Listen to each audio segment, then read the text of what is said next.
Good morning, everyone. I hope you all are in your good health and are doing well. So, today we're going to start our next chapter, that is chapter 7 of our biology section called as control and coordination. So, in this chapter, we will be learning about how the plants and animals control and coordinate themselves, that is, how do they respond to the stimuli and how do they take quick actions. So, when I say the word stimuli, that means that any change in the environment, any sudden change in the environment which the organisms responds to and react. Okay, so if there is a sudden change in the heat or a light or sound or smell or taste, such as if we touch a very hot utensil accidentally, then what happens? We quickly pull our hand away from the heat. So that heat which we felt was a stimuli, that is any change in the environment, and the action we took quickly by removing our hand is called as reflex action. So we will be learning about these things in this chapter. So starting with the term coordination, coordination means the working together of various organs of an organism in a systematic manner so as to produce proper response to the stimulus is called as coordination. That is, whenever our body's various organs work together for us in a systematic manner, in a system way, to produce a proper response so that our body can act in a proper way, so we can give a proper response to the stimulus. Now stimulus means any change in the environment to which an organism respond or react to.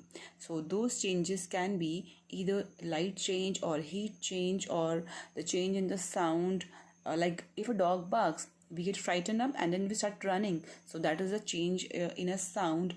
Or suddenly we'll feel cold or hot, that is also a stimuli. Or whenever we look towards the sun in a bright light, our eyes automatically blinks. Okay, so that is all the stimuli whenever there is a sudden change in the environment.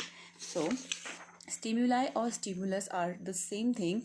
The word which is written as stimuli is just a singular of the stimulus. So that is a change in the environment to which the organism responds or react are called as stimuli.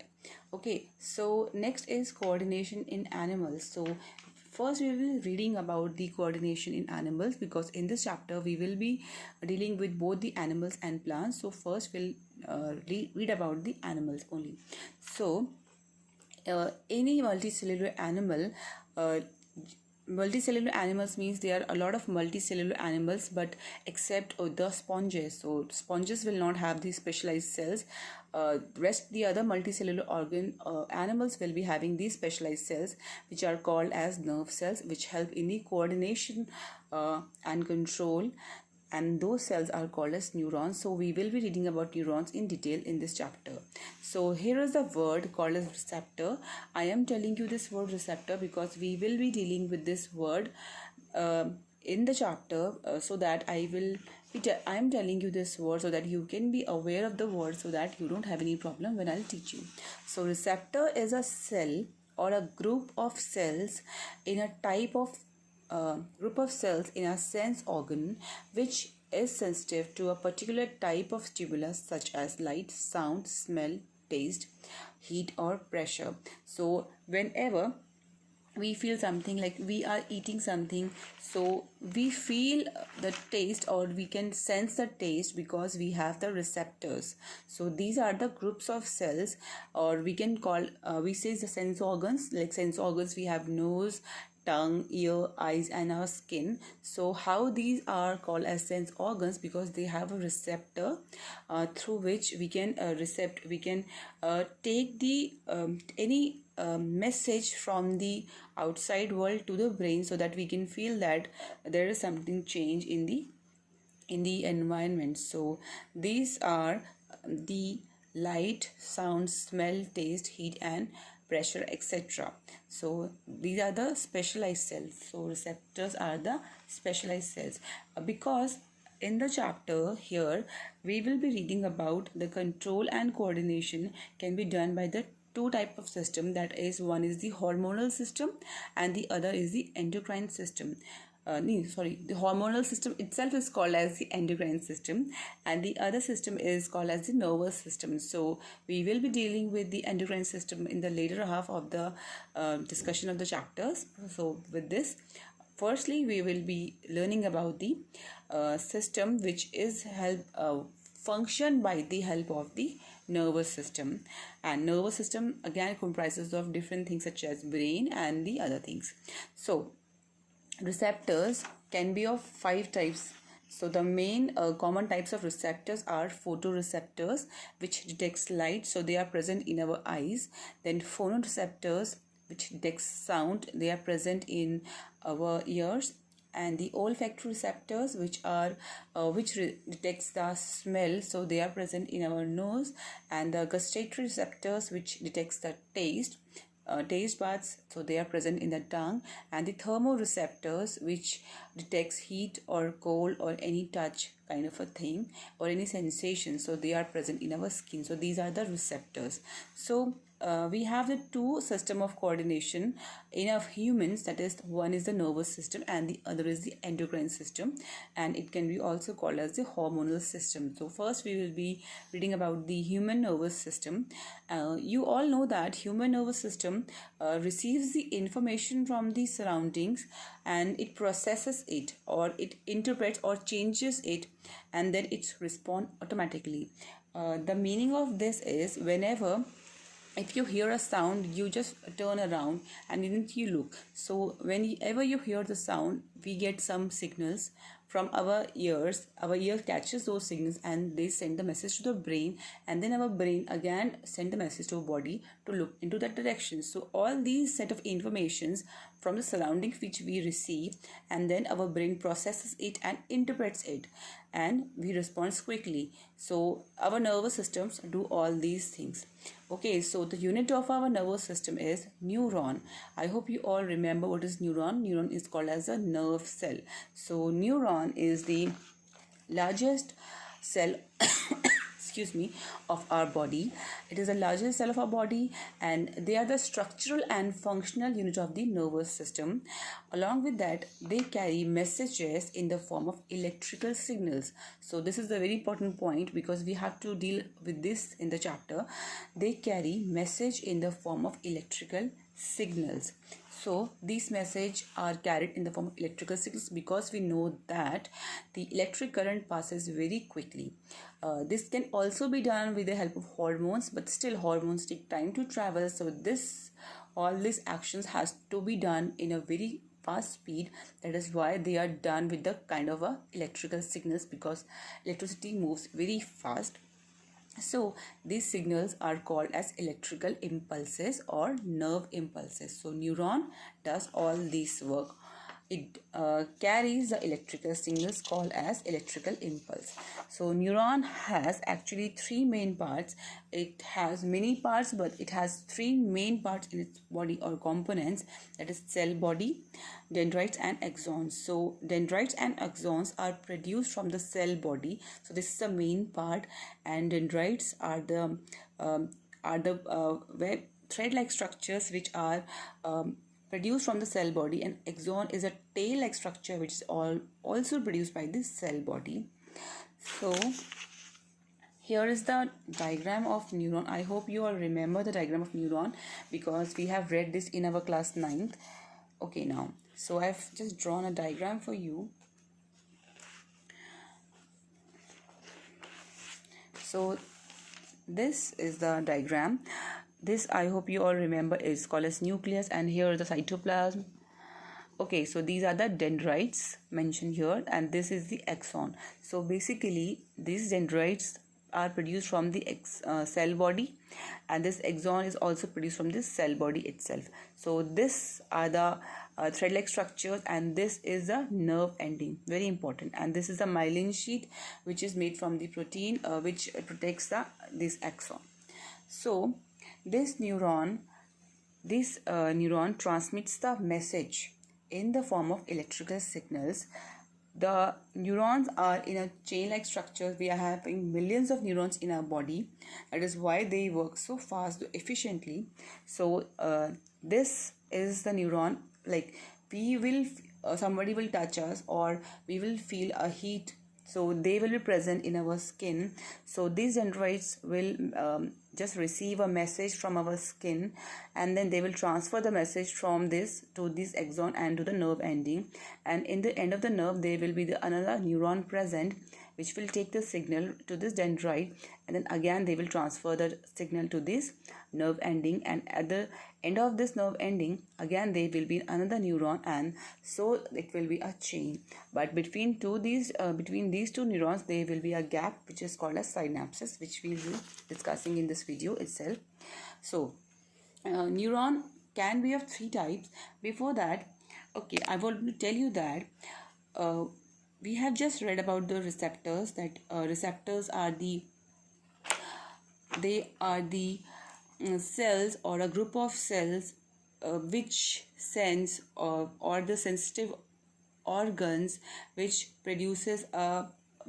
acts or produces to a different kind of a stimulus, such as light, sound, that are, we have already read this, that are photoreceptors, all these. So all the receptors in the sense organs receive the stimuli from the surrounding environment and send the messages to the spinal cord and the brain in the form of electrical impulses through the sensory nerves. So these nerve cells are called as the motor nerves, which transmit the response from the brain and the spinal cord to the effectors. Now here I am telling you a new word called as effectors. So effector is a part of a body which can respond to the stimulus according to the instructions sent from the nervous system, that is spinal cord and brain. So the effectors are generally the muscles and glands of our body, and all our muscles and glands responds to the electrical impulses that forms the nervous system through the motor nerves. So you would be wondering about all this, what I'm telling you about is motor nerves, sensory neurons, and all these things. So here I want to tell you that neurons are of 3 types. Basically this is a neuron, but how they work is that sensory neurons, motor neurons, and relay neurons. So sensory neurons are those who transmit impulses from the sensory cells or the receptors. So the sensory cells will be those cells which will sense any impulse or any message, okay, towards the central nervous system. So they will transmit the impulse to the nervous system, that is, a nervous system is spinal cord and our brain. Sometimes what happen, the action is taken so quickly that our spinal cord itself gives the response and the message is transferred later to the brain. So spinal cord can also action to this. So sensory neurons, we sense so quickly, we sense the things. So the other is motor neurons. They transmit the impulses from the central nervous system, that is CNS, that is our spinal cord and brain again, towards the muscle cells, towards our muscles, that whenever we move our hands, so they are present in our muscles. They are motor neurons. Motor itself is a word which we you say to travel. So they will travel, they will take the message to our brain. So they will take the message to our brain, and then excuse me, towards the muscle cells called as effectors. So I've told you a word about effectors. So it is again a part of the body which can respond to the stimulus according to the instructions sent from the nervous system. So whenever we feel something, so these sensory neurons will carry the information to our brain, and then brain will again give a message to this motor. The brain will send the message to the motor neurons, and then we will move our muscles. Okay, so these effectors,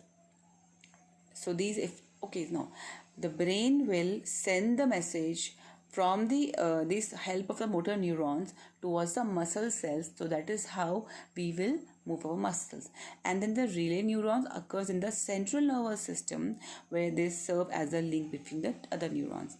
So what happens when we feel a hot thing is touched to our skin, we just remove our hand. So what happens? Our sensory neurons sense the heat and they just carry the signal to our brain or the spinal cord. Then the spinal cord or brain sends the message through the motor neurons to our muscles, that is called as effectors, and then our effectors will take the actions, and our the other neurons will give the action to the our body to remove the hand from there. So this is how it works. So when this thing happens, like I've said, that there are two neurons in this, there is a little gap. So how this message or the electrical impulse transfers through the gap? So this is a little diagram I've shown here. That is, it is the axon of the sensory neuron. That is the axon I've drawn here. Okay, so here are the nerve endings. So I have just tried to tell you about the nerve ending. So these are the nerve ending. Like there is a gap. So this gap is explained with this. So this is a synapse. The gap is called as synapse. This is a very important word. You have to learn this many times in the short questions, or one word question comes was about synapse. So this is the electrical impulse, because the message transfers into the electrical impulse, because they are the electrical messages. So firstly the message will be transferred through the electrical impulse, and then it will be changed into the chemical substance, because there is no connection. Just imagine if you want to run a circuit, and in the between the circuit is broken. You are having a circuit with a battery and a bulb, but just imagine if the wire of the circuit is open, will the bulb glow? No. So same way, because it is the electrical impulse coming, and this dendroid is not attached to this nerve ending. There is a gap. So how will the electricity pass? So this needs something here, because there is a gap which is called as synapse. So this electrical impulse is converted into the chemical substance or the neurotransmitters. Okay, so because here is the end of the sensory neuron, that is, here is a nerve ending, and because of this gap, this electrical impulse will be converted into the chemical substances which are called as the neurotransmitters, and then these chemical substances will pass through this. Again they will convert into this is the next dendrite. Okay, the next dendrite of the next neuron, because it is the neuron A and this is the neuron B. So the chemical substances or the neurotransmitter will transmit to this dendrite of the next neuron, and again it will be converted into the electrical impulse, and again the same process will be repeated. So this is the process how it works, which is called as, the gap is called as synapse. So a synapse is a microscopic gap between a pair of adjacent neuron over which nerve impulses passes when going from one neuron to the next is called as synapse. So this was about the first part of the chapter. Here I've told you about the introduction of the chapter, how all this happens, and in the next class I will be telling you about the reflex action. I would have taken the topic, but I want to take the topic in detail so that you can understand the things in a proper manner, and it must be clear to you. So please try to do question answers, which I will be giving you along with this lecture. And if you are having any problem in this portion of the lecture, you can just tell me so that I can explain you once again, because it is a very important chapter and many questions can be asked from these topics which have been discussed today and which will be discussed in the later lectures. So till then, study hard and stay safe. Thank you.